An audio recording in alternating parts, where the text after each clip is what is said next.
अर्शद, जब मैं आपसे पूछती हूँ आपको क्या क्या शॉर्टफॉल्स दिखते हैं यहाँ पे? जी, बिल्कुल मैम। अभी 2015 में मैंने वापडा ज्वाइन की, तो सिर्फ तब पाकिस्तान से अभी तक में मुझे माशाल्लाह ही जो क्यों फिक्र फेडरेशन है, जो हमारे जनरल कर्मचारी साहब हैं माशाल्लाह, उन्होंने काफ़ी अफोर्ड किया है, अभी भी माशाल्लाह कर रहे हैं, आगे भी इंशाल्लाह करेंगे। तो फैसिलिटीज़ तो अल्हम्दुलिल्लाह हमें एथलेटिक फेडरेशन जो है वो मुहैया करी है। तो मेरे ख्याल में जो मुझे दिख रहा है वो ये कोच का ही है क्योंकि उस लेवल की मेरे ख्याल में कोई कोच नहीं है जो पाकिस्तान में मुझे ट्रेनिंग करवा सके। क्योंकि अगर आप नीरज चोपड़ा को देखें तो माशाल्लाह अभी वो मेरे ख्याल में 2016 में मैंने पहला कंपटीशन उनके साथ खेला था। जी। तो अभी तक भी वो आउट ऑफ कंट्री मेरे ख्याल में वो जो जर्मनी का जो बेस्ट कोच है, उनके पास वो ट्रेनिंग कर रहा है। और जो जर्मनी के कोच हैं उनकी जो अपना थ्रो है बेस्ट, वो 104 मीटर है। उनके पास वो माशाल्लाह थ्रो अपना ट्रेनिंग कर रहे हैं। तो मैं चाहता हूँ कि फैसिलिटीज़ जो है वो माशाल्लाह एथलेटिक फेडरेशन है और वापडा ने मुझे जॉब दी हुई है। तो फैसिलिटीज़ का अगर देखा जाए तो इतना इश्यू नहीं है। अगर देखा जाए तो इश्यू है कोच का। अगर हमें कोई बेस्ट कोच मिल जाए आउट ऑफ कंट्री में, मुझे अच्छी ट्रेनिंग मिल जाए, तो इंशाल्लाह आगे काफ़ी कॉम्पिटिशन आ रहे हैं। वर्ल्ड चैंपियनशिप आ रही है, कॉमनवेल्थ गेम्स है, एशियन गेम्स है और इसके अलावा भी मेरे ख्याल में कोई इंटरनेशनल है। तो उसकी तैयारी के लिए मुझे अभी भेजा जाए तो इंशाल्लाह बेहतरी आ सकती है काफ़ी। कोचेस की बात हो रही है, कोच की बात हो रही है। लाला, मैं आपकी तरफ जुर्गी के कोचेस की बात हो रही है। क्या कोच की जब सिर्फ कमी पेशी है, फैसिलिटीज़ की कमी पेशी कोई भी नहीं है, अगर ये क्लेम किया जाता है कि फैसिलिटीज़ ऑन स्पॉट हैं, सिर्फ कोच है जो सबसे बड़ा मसला है, तो कोच को तो पाकिस्तान भी ट्रैवल करवाया जा सकता है, फिर हमें किसी और मुल्क जाने की क्या ज़रूरत है? क्या इन बेसिस पे कोई सोल्यूशन हो सकता है या नहीं हो सकता? आपका जवाब मैं ज़रूर जानूंगी, मगर एक ब्रेक पर जाएंगे और ब्रेक से वापस आएंगे तो डिस्कशन को यहीं से कंटिन्यू करें।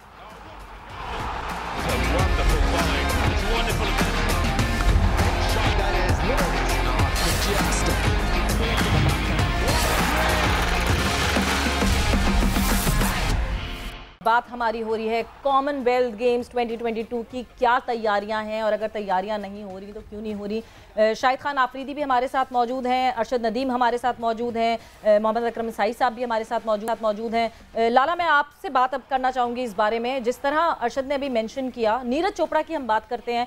बड़ा जिस वक्त नीरज चोपड़ा ने ओलंपिक्स में गोल्ड मेडल जीता, उस वक्त बड़े पुरज़म हो गए थे हम भी कि हम अब अरशद के लिए बैकिंग करेंगे और अरशद को सारी फैसिलिटीज़ फराहम करेंगे, हर चीज़ अवेलेबल होगी। मगर जब हम कंपैरिजन देखते हैं, हम देखते हैं नीरज चोपड़ा इस वक्त यूएस में बेस्ट फैसिलिटीज़ पे बैठा हुआ है। जो कोच है नीरज चोपड़ा का, he is not just a coach, biomechanic expert हैं, he is one of the best coaches javelin throw के हवाले से।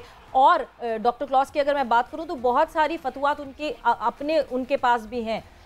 जब मैं ये बात करती हूँ फैसिलिटीज़ की, आउटस्टैंडिंग फैसिलिटीज़ जो कि यूएस में इस वक्त नीरज चोपड़ा जो सारी फैसिलिटीज़ मिल रही हैं उनको, साथ ही साथ एक ज़बरदस्त कोच, तो फिर हम क्यों एक्सपेक्ट करते हैं कि नहीं जी अरशद नदीम भी उसी तरह की परफॉर्मेंस करें जब ये सारी चीज़ें हैं ही नहीं यहाँ पे? सवेरा अरशद की बात को मैं सुन नहीं पाया था, आवाज़ आ नहीं रही थी, काश मैं प्रॉपर उसकी बात सुनता, इसलिए कि एज अ प्लेयर मैं समझता हूँ कि प्लेयर की फीलिंग को जानता है, पहचानता है। बाकी जनरल साहब की बात मुझे ज़रा क्लियर समझ नहीं आई कि वो क्या कहना चाह रहे हैं कि यहाँ पे सारी फैसिलिटीज़ है होने के बावजूद फिर क्या प्रॉब्लम है। आई मीन के क्या हमने सिर्फ 1-2 बच्चे ही तैयार करने, अगर खुद से करना है, अगर इसमें गवर्नमेंट इन्वॉल्व होगी, जो मैं बार बार आपको कह रहा हूँ कि आप लोग इस प्रोग्राम में फहमीदा मिर्जा साहिबा को लेना चाहिए था, जो मिनिस्टर है स्पोर्ट्स की, तो वो हमें बताएं। अगर वो हुकूमत हमारे साथ इन्वॉल्व होगी, सपोर्ट करेगी, तो ये 2 बच्चों की बात कर रहे हैं जनरल साहब, ये पता नहीं कितने बच्चे जाएंगे हमारे पास ना। तो आई मीन कहने का मतलब ये कि सारी फैसिलिटीज इधर है, फिर सिर्फ इशू जो है वो कोच का है। तो कोच तो पाकिस्तान आ सकता है बनिस्बत ये कि हमारे पास सारी फैसिलिटीज पाकिस्तान में है, तो फिर अरशद को पाकिस्तान से बाहर भिजवाना, स्टे, होटल, लॉजिस्टिक वगैरह, ये तो काफ़ी एक्सपेंसिव पड़ जाता है। अगर आप खुद से कर रहे हो, व्हाई नॉट कि हम कोच को इधर बुलाएं, वो एक ऑप्शन नहीं है हमारे पास। बिल्कुल। सबसे पहले तो लाला, जो आपने कहा कि फहमीदा मिर्जा साहिबा को यहाँ होना चाहिए था, मुसलसल हमारी टीम उनको कांटेक्ट करने की कोशिश कर रही है and she is not picking up her phone. Maybe she knows that उनको क्वेश्चन किया जाएगा, उनसे पूछा जाएगा, बात की जाएगी। साथ ही साथ कर्नल आसिफ डीजी पीएसबी, उनको भी कांटेक्ट करने की कोशिश की जा रही है और वहाँ से भी कोई जवाब नहीं आ रहा, लगातार उनसे कांटेक्ट किया जा रहा है। बट जिस तरह आपने ये सवाल, मेरा भी यही सवाल, फिर अकरम साई साहब मैं आपकी तरफ आऊँगी कि मेरा सवाल फिर आपसे यही बनता है कि अगर तो सारी फैसिलिटीज़ जाएँ तो कोच को यहाँ बुला लिया जाए, वो तो ज़्यादा आसान है, इंस्टेड कि हम अरशद को कहीं बाहर भेजें। मगर as far as I have information Akram Sai साहब, कि हमारे पास वो फैसिलिटीज़ उस तरह की नहीं हैं जिस तरह हम वर्ल्ड फैसिलिटीज़ की बात करते हैं। हमारे पास जो जेवलिन थ्रोज़ हैं, क्या हमारे पास वो कार्बन के जेवलिन थ्रोज़ यहाँ पे मौजूद हैं? हमारे पास ट्रैक ज़रूर है, बट ट्रैक के अलावा क्या सारी फैसिलिटीज़ वैसी हैं? मैं दोबारा इसको दोहरा देता हूं, और मैंने जैसे कहा कि चूँकि सब लोगों को पता नहीं है कि जेवलिन के लिए वर्ल्ड क्लास फैसिलिटीज़ क्या होनी चाहिए, तो वो मैं एक एक करके गिनवा भी दी कि आपको एक वो टार्टन ट्रैक पहले कहते थे, आर्टिफिशियल ट्रैक चाहिए है। अब आर्टिफिशियल ट्रैक हमारे पास मौजूद है, कोई हमारे से बेहतर ट्रैक नहीं है कहीं पे भी। पाकिस्तान में बिल्कुल से आर्टिफिशियल ट्रैक मौजूद है, यानी चलो पूरे पाकिस्तान में शायद एक ही हो जो इस वक्त इस काबिल है। जो ये शूज़ पहनता है वो क्या हमने पाकिस्तान में बनाए हैं? जो बेस्ट शूज़ जो भी वर्ल्ड के, जो भी उससे नीरज चोपड़ा से आप पूछ लें कि उसने कहाँ से लिए हैं, और इसको पूछ लें इसके कहाँ से आए हैं, एक ही जगह से आए होंगे।